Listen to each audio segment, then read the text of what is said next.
Hi everyone and welcome to my channel. In today's video, I want to talk about Jordan Peterson and the controversy surrounding his stance on Canada's law requiring him to use students' chosen pronouns. I'm not doing this, and that's that. I'm not using the words that other people require me to use, especially if they're made up by radical left-wing ideologues. So, many people on the left have accused Peterson of being transphobic or even hateful towards trans people because of his stance. But is that really what he's saying? Take the example of there are some transgender people who want to not be referred to as he or she. They would prefer to be called Z or they.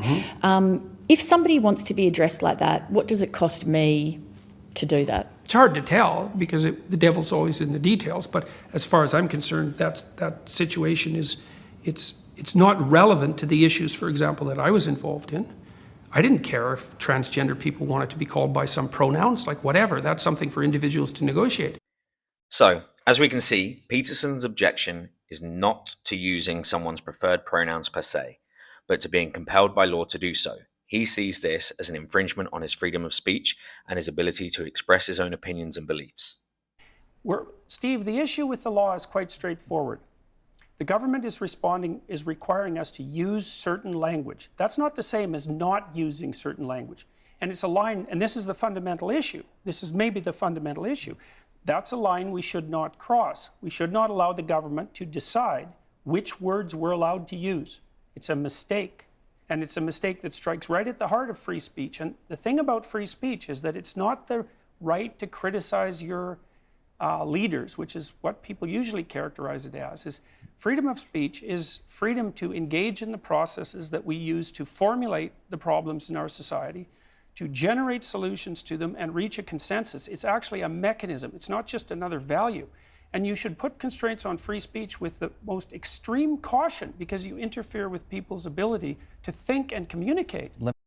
Peterson's argument is not a new one. Many free speech advocates have objected to laws that compel people to use certain words or phrases, especially when those laws involve punishing people for non-compliance.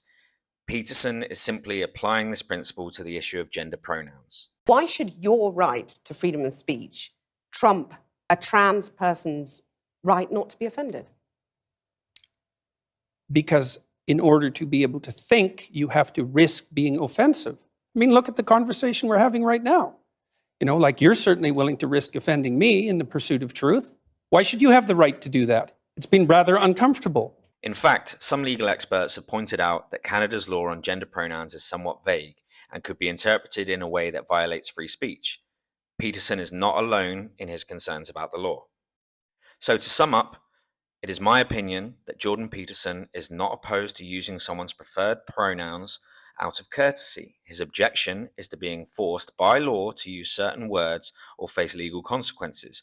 Whether or not you agree with this stance, it's important to understand what he's actually saying before jumping to conclusions. Thanks for watching this video. If you found it helpful, please give it a thumbs up and consider subscribing for more content like this. See you next time.